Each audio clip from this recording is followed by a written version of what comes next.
MK, and I am here with another mixed media mayhem recipe for you guys today. I am also combining this with Woodgrain and Winter, and I have to say that this isn't a very good mixed media layout at all. So I have a couple chipboard pieces from the Christmas Spectacular collection by 49 and Market. I also have some laser cut pieces and some acetate pieces from the same collection. I have little bits of the film strip remnants cut off from another previous project that I've done. Just lots and lots of stuff, you guys. So for the mixed media mayhem recipe, there are stars, metallic media, thread, and twine. So I already had this little kit, all of these products laid out and set to the side for this day. And I thought, oh my gosh, I have fake thread right here, this little ribbon, which really it's ribbon more than it is thread or twine. So that's kind of a cheat. I guess it's not really counted. I have paper stars, which again was not even thought of. I also have twinkle stars on my flare from Scrap and Happy Studio. So the only thing that this is really missing, because I even have a faux metallic like book plate thing, but the only thing that's missing is like medias. Like seriously. And I just said the word like in six times in the same sentence. I'm sorry, that's not me. But yeah, I didn't realize that this was going to be a lack of mixed media mayhem layout. So I apologize about that, you guys, if this is very disappointing, but I do love how it turns out. So I'm going to keep going. All right. So I'm just sharing with you guys the papers from the Christmas Spectacular collection that I picked out.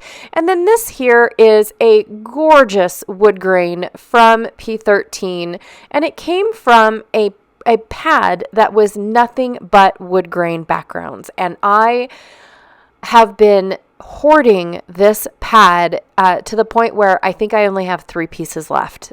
So yeah, I guess I didn't hoard very well, but they are gorgeous, you guys. So my main intention was to put down, and I thought I will fast forward soon, I promise. But my main intention was to put down this ripped piece going across the layout.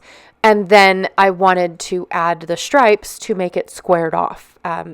However, I was going to cover up a lot of this gorgeous wood grain. Do I want to do that? And that was the decision that I was trying to make, because I didn't realize how much of the wood grain was actually going to get covered up until I had already like picked everything out and made up my marbles type of deal. So here again, I went and I backed my photos with my scrap of black cardstock. I trimmed them down, matted them, and all that good stuff. And then I am putting together my background. And then this is where I'm trying to figure out, am I going to use this whole wood grain up, or do I really want to save it because it is gorgeous? Now I cut the stripe a little on the short side. You can see a tiny little gap. I had no idea if I was going to even bring my embellishments over that far into the middle of my layout. I don't know. I don't know these things. So I just know that I wanted the stripe to square off my ripped piece. So in my bin, I have all of my laser cut lace pieces. I took them out because there wasn't very many left. And I decided, you know what, I'm going to put a little lace piece here. And it's just the perfect size to cover up my little gap that I had. And it was so microscopic, you guys probably didn't even see it, but I saw it. And so I thought, okay, if I put one down there, then I got to put one up here. So it worked out perfectly. I'm not going to use the whole thing, just a little bit of the lace bits. And then while I scuff up the edges of my paper, because I do play and fuss with the red a little bit longer than usual. And then of course I forget to scuff up one side. I mean, I'm a hot mess with this layout, you guys. No mixed media. Forget to scuff. It's a thing. It really is. It's Christmas blankies is what it is, to where you just are so in over your head with Christmas paper, Christmas wrapping, Christmas cookies, Christmas, that you forget what you were doing, like you forget to sleep. That's me.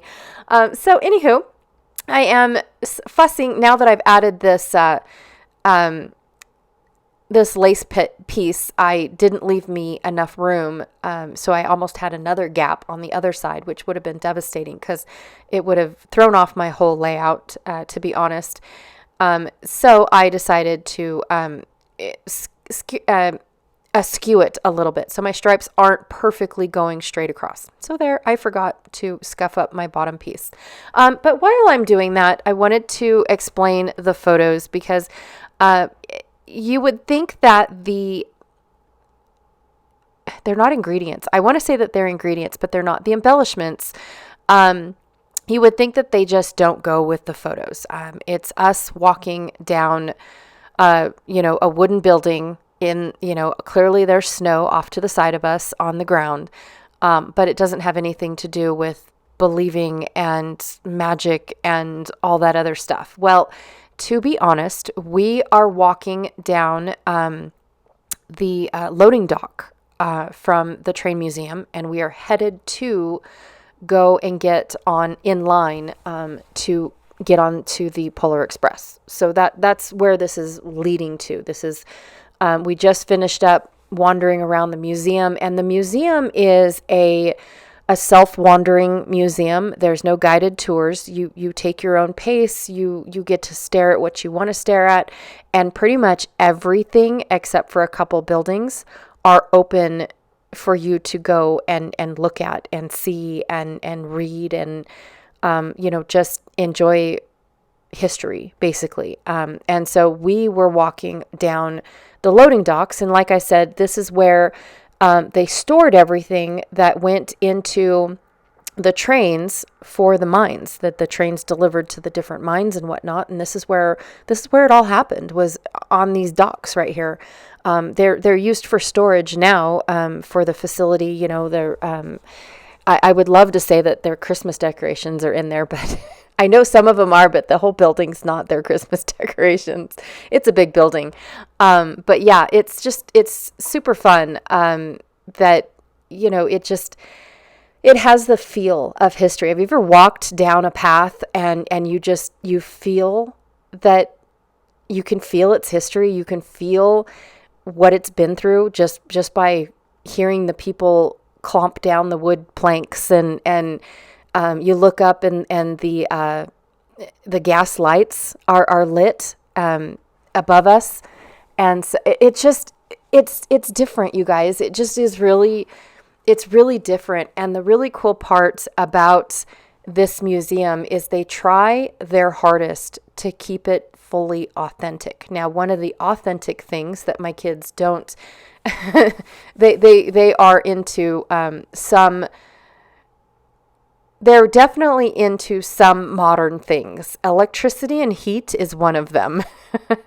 So when you get on the passenger cars of the Polar Express, there is no heat. There was no electricity. There was nothing. And so they had to, for these rides, they put generators on. They string lights and garland all around the windows, by the windows. So that way you have light if you're going on a night ride, which I highly recommend because it is just so magical with all the lights and stuff like that. Now, you really can't see the North Pole and appreciate what they've done to the North Pole, but the train ride is amazing at night. So anyways, but yes, it's just a super fun ride, but they've adapted it briefly. They didn't retrofit any of the man cars. They are what they are. Back from the early 1900s. And so it is kind of cold, kind of chilly. Everybody brings blankets. They used to serve hot chocolates on the train ride. They used to give everybody a bell. The story has changed over time. They used to. But yes, now they've just kind of keep it at a minimal. And still tell the story, and Santa still hops on at the North Pole, and we stay there for quite a bit. It's super fun. It really is. And so anyways, that's where my photos are, is us heading to get onto the Polar Express. And we decided to walk. We walked down the tracks to get to the other buildings, but then we decided to walk along the docks on the way back. And I just really like the photos. I like the colors. I like it all. And so I wanted to make a special layout just for this little walk that we're taking. I love taking pictures of us going on outings, you guys, even if it's just the back of my kids' heads. I don't care. It shows that we were there, that we were out there, and all that good stuff. It was just fun. So anyways, yeah, I'm done like usual. So I have, the only thing that I've done so far for the quote unquote mixed media part is added my ribbon, which I misread thread and twine. I thought ribbon was good, and now that I'm reading it as thread and twine, too late. I messed up there. So now I'm adding the stars. Now the stars were not an oopsie, I forgot. I intended to add these stars in the beginning because I just feel like they spread the sparkle. They spread the magic of what I'm trying to portray in my embellishments of how, we're getting ready to do something magical, basically, is what, long story short, that's where I was trying to get at. Now, to add a little bit of depth to my stars, I'm just taking my fingernails to each little point and scuffing up the edges. They're so teeny tiny and little itty bitty that there's no way I could get my edge distressor in there or any edge distressor. So I'm just using my fingers to scuff them up and give them a little bit of dimension and whatnot. Just for me, it's something extra that I like to do to give my stars a little bit of dimension. So I've got some green stars. I chose green stars because this is a very red layout. And that I did want to bring in a lot of the green and the red. So I chose the green stars to be added all over, even though you really can't see them. I added them thinking that they were going to be a good contrast against all this red, because that's what I see. The main color of this layout is red. But when I started adding my green stars, it's like, oh, well, I can't see them. Well, too late now. I'm going to keep adding them.